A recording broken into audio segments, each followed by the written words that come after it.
animals are still left in the room. And so now they're playing around, distracting her. And she gets back to her desk and she looks at me on the camera, and you can just see this giant energy of defeat kind of wash over her. 23 minutes to get into flow. We are distracted on average every 11 minutes. And then the attention span of a human being average is 8 seconds. And again, that's because of the bells, the rings, the dings.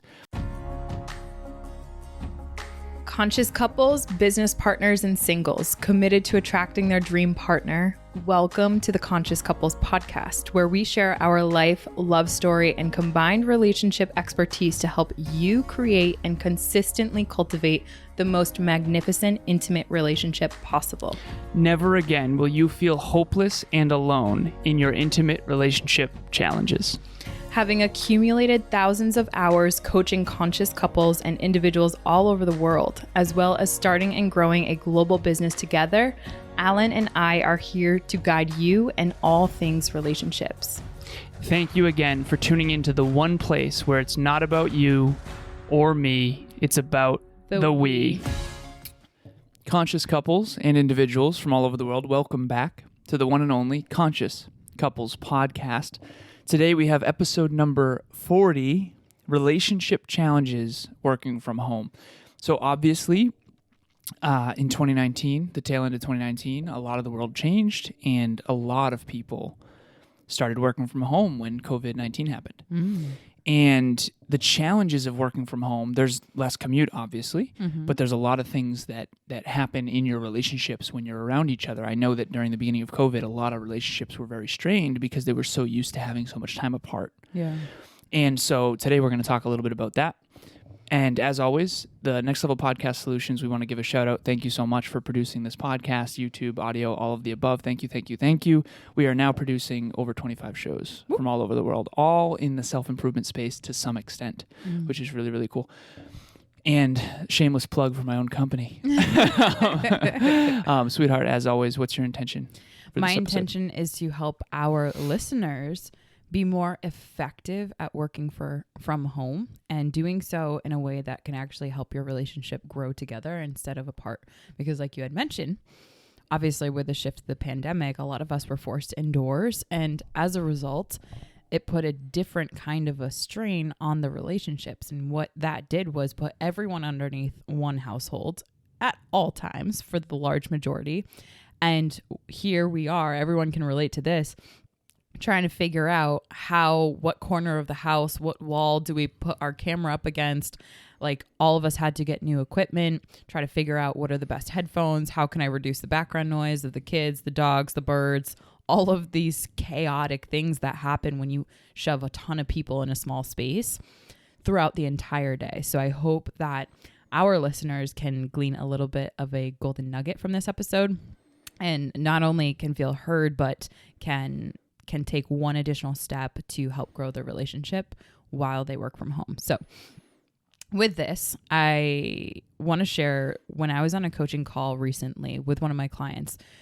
This was a client who, in many, many ways, I think represents a large majority of people's struggles when it comes to the relationship zone and working from home and why there are such big challenges.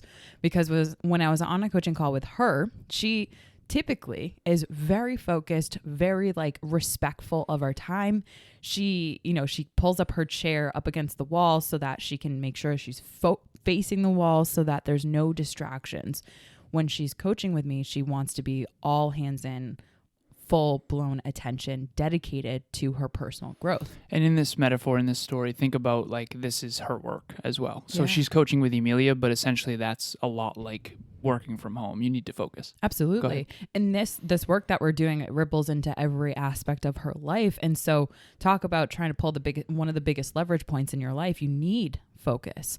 And so she's in her office and the door's closed and we're in the middle of this coaching call, just like anyone else out there who might be in the middle of a meeting, right? Virtually. And all of a sudden I see, because the camera's facing her, which is facing the door, which is, I can kind of see the rest of the room. Door opens. You hear the little door. And I can immediately see her body language shift. Who pops in? Her husband. Her husband pops in, comes over to her, kind of scurries over. While I'm watching this, she immediately says sorry, puts down her headset. Husband comes over, whispers something in her ear, and all of the critters that she has come in. It's like they were all just waiting at the door. One critter and the next critter in, cat, dog, another cat. Like it seemed like everyone was waiting at the door while she was trying to focus. Cat, dog, ferret, lion, hedgehog, tiger. It's no big Camel. deal. Camel. This person has a lot of pets. No. It's a couple dogs and cats. A couple dogs and cats. But essentially, like, I think we've all been in this situation to one extent or another. And what I really want to focus in isn't necessarily the whole parade of animals and people, but it was what happened after that. After her husband left, she had to go up and close the door behind him. Meanwhile, the animals, she forgot because she was so deeply in flow in our conversations and we were getting really deep into, the topic that we were talking about. Animals are still left in the room. And so now they're playing around, distracting her. And she gets back to her desk and she looks at me on the camera and you can just see this giant energy of defeat kind of wash over her. So listeners, I want you to think about any situation that you might have been in where this happened. And it might have not been to this extent, but it certainly had similar nuances to it where you wanted to focus. You were doing something that was super important to you, and you had maybe enacted a boundary like a door closed to try to communicate to others that I want my focus here. This is important to me. Please do not disturb. And I know that after that, what we had talked about, it was really, really hard for her to get back into the conversation that we were getting into. And she really, when we talked about it, it was very trivial what had been brought up by her husband. And now I don't want to villainize him, but I do want to recognize that there are so many people out there that are trying to focus on deeply meaningful things that are important to them. Work. Who knows? Like Coaching. It could even be like learning, training. Yeah, I was just going to say training Reading. or learning or, say, for example, it's a course, they're going to school virtually. Like there's so many different things. And there's always that one person that maybe doesn't understand how much focus is actually required. And speaking of focus, we all have different attention spans. And so what one person needs in terms of focus, whether it be facing the wall, turning down the lights, closing the doors, everything, that really does need to be communicated and really respected, I think. So to everyone that is listening here, we've all been in a situation like that where we maybe have felt disrespected. Maybe we have felt like our dreams, our goals, what we value in terms of importance isn't as important to our partner. And that puts a really heavy strain on, because what it does, it's like a small little bug that's in the garden. And you don't want to necessarily make that person bad, whoever came in, whoever disrupted your flow. But there is a degree of a line that you can draw that says, where does that override a boundary that I need to make sure that I have? And so to that extent, I thought what was an interesting stat for us to bring forward was on the attention span. I think you and I wrote this down on our Remarkables. Mm-hmm. On average, Alan actually looked this up right before our episode. The average human's attention span in 2022 was 8 seconds. So if you think about it, like a goldfish probably has a little bit more of an attention span than that. We are hyper focused, or we are hyper distracted now more than ever. And it takes approximately 23 minutes to get back into flow. After being pulled out of flow. Yeah. For those of you who don't know what flow is, it's essentially getting in the zone. Time slips away. You're just deeply focused on whatever that work is or whatever that thing is. Think about being in the gym and you're really killing it, that kind of thing. And then you get distracted. I remember one time I was in the gym and the fire alarm started going off. Oh, gosh. Yeah, and the power went out too one time. Yeah, and we ended up, one of my friends was there. He ended up saying, I don't know if you've seen 300. He's like, we're going to fight in the shade. He said that. I was like, let's go. We literally stayed. Swear to God, we stayed in the dark and trained. That's focus. No, but... the other thing, too, is that when the husband left in this story, she had to get up and close the door. Oh, yeah.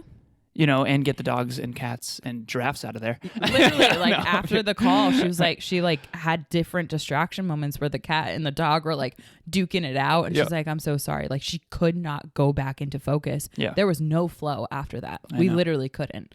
And what golden nuggets were never pulled out? It's like when you're digging deep for gold. Yeah. What if you were right about to get more gold, and then all of a sudden you're back to the surface digging from the bottom again? Yeah. And I want to share this with everyone as well quickly.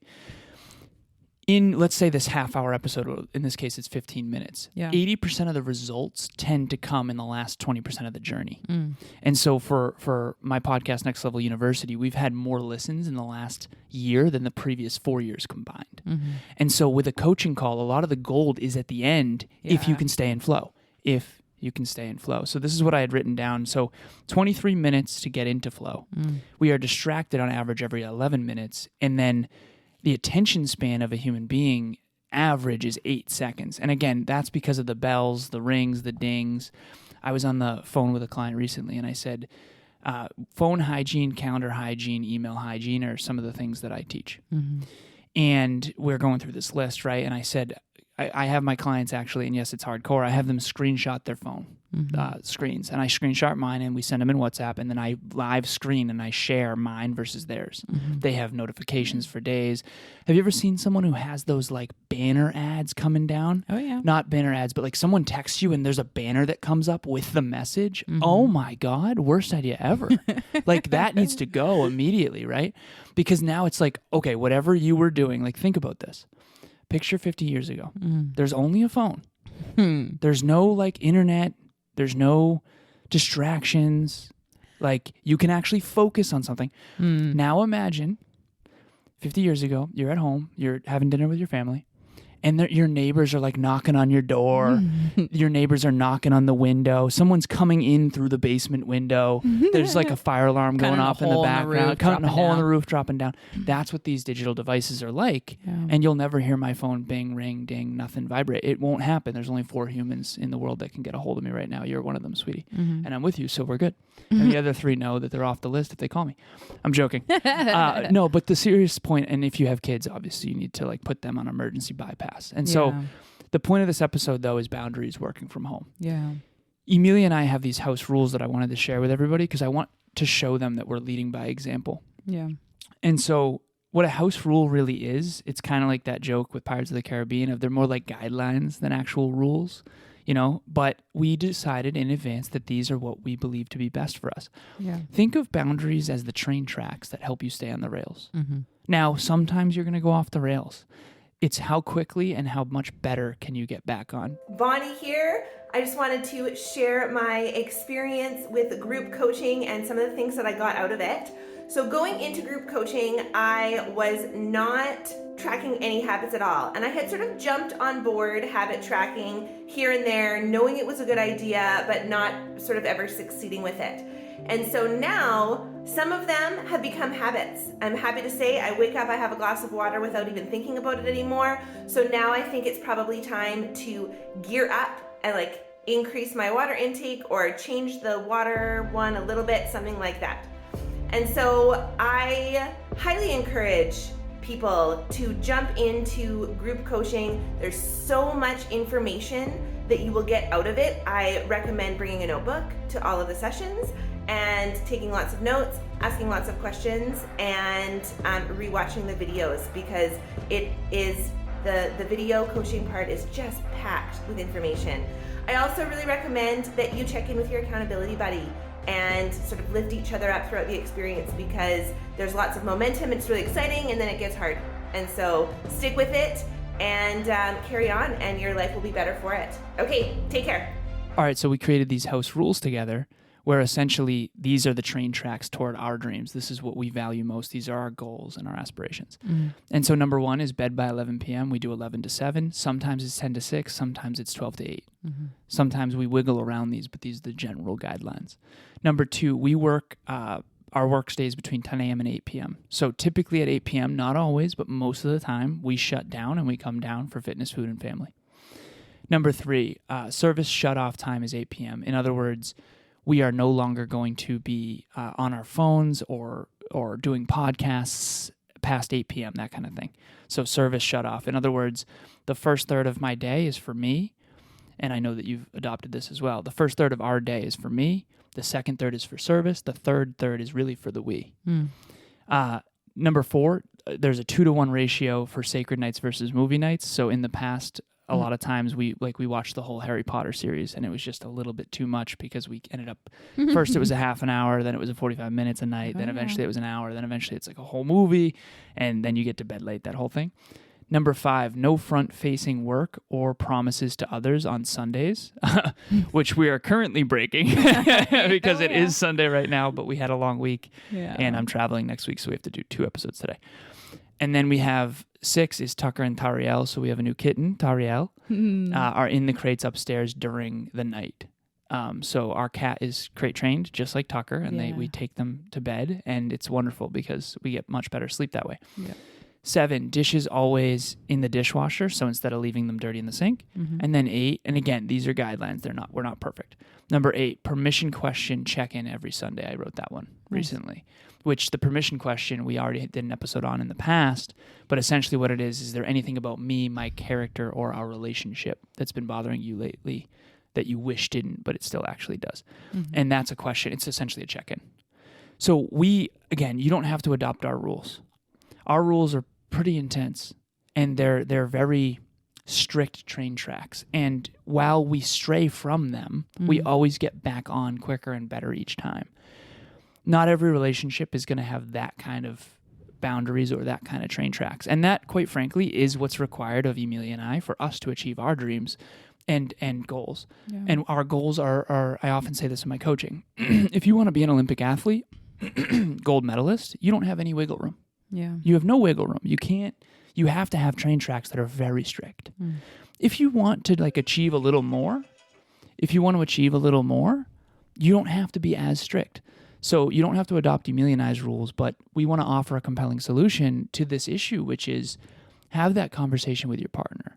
What are your boundaries? What is important to you, and where are those boundaries maybe being crossed? And more importantly, to your point, sweetheart, is explain why it's important that you don't come in with the dogs and cats in the middle of a coaching call, that kind of thing. Yeah. That why part is so essential, because like you and I were talking about before, it's a lot. Unfortunately, like human behavior, people just want to be together, especially when you're in a home. You just want quality time. You love each other. Awesome. That's beautiful. And we're not saying stop that. What we are saying here is boundaries can really help you actually integrate what is really important to you in a way that you can feel respected, you can feel loved, you can feel valued, and what is important to you becomes important to your partner, to your relationship, so that those bugs in the garden aren't growing and your partner doesn't know why. So like if for example, you communicated to your partner, it's really important to me that the door is closed and I don't get interrupted in my calls. And your partner wants to respect that, but they don't understand why that's super important to you. Maybe they have a lower awareness about flow. That's a great opportunity for you to maybe share what you value, what your standards are, and what maybe you're aware of that they might not be. And who knows, they might want to adopt that little nuance or that little boundary that you have, because maybe they never grew up with any boundaries. And I know there's a lot of people out there that grew up with 0 boundaries in the household. And I think that that's what has made this time more challenging than ever, because that's pretty typical. So have you ever seen the movie Cheaper by the Dozen? I don't think so. Okay, so for anyone who has seen that movie, essentially, or hasn't really, it's they have 12 children, and it's called Cheaper by the Dozen, and it's a comedy, but that movie is very detrimental to anyone who wants to have children eventually. And it's like, oh my God, this is like a horror film. No, it's not. I'm joking. But it is like, there's no boundaries. It's a home with 12 kids. Oh man. And 2 parents, and it's just everyone. The kids are fighting, the sister and the older brother. There's just all those dynamics. It would be a very stressful movie for you. But essentially, imagine a free for all. Yeah. Imagine a household that's a complete free for all. No one's going to be productive and focused and achieve their dreams. Yeah. And yeah, it's endearing at times and it's fun and it's playful at times, but you've got to set some boundaries up, some guardrails if you really do want to succeed. Because at the end of the day, when we're kids, it's a free-for-all. We get to frolic and run around and rainbows, and we get to go have fun and run into the woods, and we get to come back at 5 p.m. all dirty and sticks and mud and all that. But now we're adults. We have homes and businesses and cars, and we have children and pets, and we have responsibilities. Mm-hmm. And responsibilities, I think, are fulfilling if you can do them right. And so you have a responsibility to your partner. I have a responsibility to my partner. We have a responsibility to each other to help each other achieve our dreams and goals and to honor and respect each other's boundaries. And so that's what the Conscious Couples podcast is all about, is how can we help you achieve your dream relationship? And most importantly, as we always say in our Relationship Talks events, but I think we should start saying it on the podcast, it's easy to fall in love. What's really difficult is to sustain, build, and grow that love over the long term so that it continues to expand. That's what takes the work. That's what takes the boundaries. That's what takes the uncomfortable conversations. And hopefully we've been able to guide you on that journey because we're on that journey as well. So as always, thank you so much for listening. Oh my goodness, we have 2 plugs. Don't go yet. You can't miss the plugs. So we have a Relationship Talks event. It's our 18th event. We just finished our 17th one. It went really, really well. We actually had a great showing for that. And this is on December 8th, so December event, 7 p.m. Eastern Standard Time. This one is actually probably going to be the most powerful because this is what people struggle with most from what I've seen. The title of this is How to Not Fight in Your Relationship. Now, I want to share this with everybody. So again, we've talked about this on the podcast, and I know that this might not be super relatable. It certainly wouldn't have been for me prior to this relationship. Emilia and I have never fought. We've had discussions. We've had challenging discussions. We've had a debate or two, right? Passionate debates. But we've never stormed out of the room, never yelled at each other, never slammed doors or anything like that. And I ask myself, how is that possible? And I know a lot of it is you, sweetheart, genuinely, your emotional regulation, but it really is the work we've done on ourselves and the way in which we communicate to each other.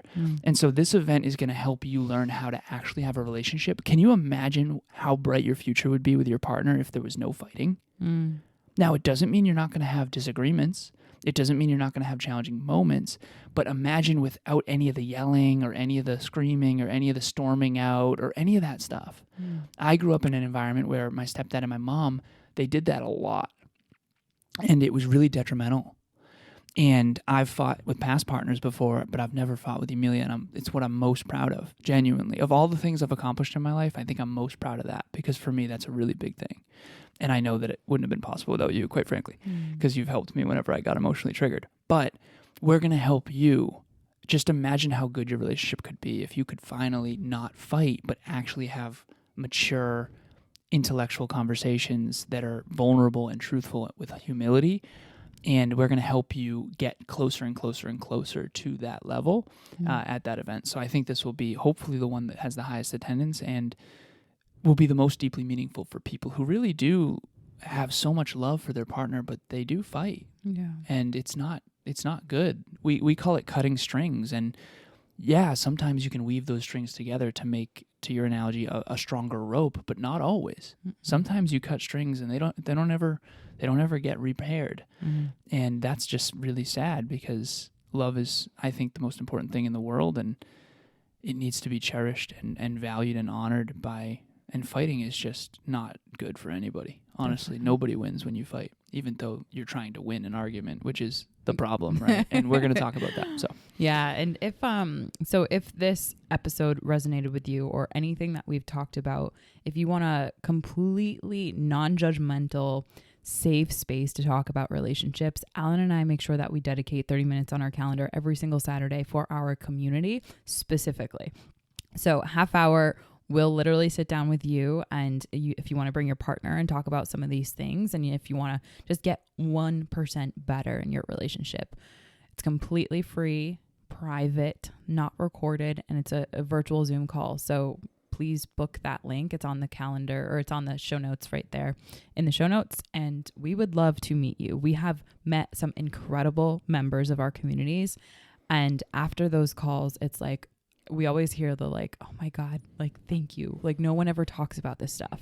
And you're so not alone. And we know that because we have people from Africa. We have people from Australia. We have people from Italy. We have people from Canada. We have people from all over the US. We have people from all over the world that are challenged by these same things. And so you're so not alone. You know, we all have different lives, different relationships, different circumstances, different industries, different countries, but we all have these similar fundamental challenges that we all face, and we all think we're alone. Yeah. And no So one we don't is. talk about it. And we're blessed because we know we're not alone when we're dealing with things like this because we do this coaching. Yeah. So, yeah, I just wanted to share that. Yeah, I'm glad you did. Yeah, so that's in the show notes. We would love to meet you. And as always, it's not about me or you. It's about the we. We'll talk to you next time. Bye, everyone. Thanks for joining us for another episode of the Conscious Couples podcast. We love connecting with the Conscious Couples community, so please make sure you follow us on Instagram. I am at Evolve with Emilia, and Alan is a Lazaros 88. Also, if you or your partner resonated with this episode, leave us a review at the link in the show notes, and please share this with someone you love and care about. Until next time, remember, it's not about you or me. It's about the we.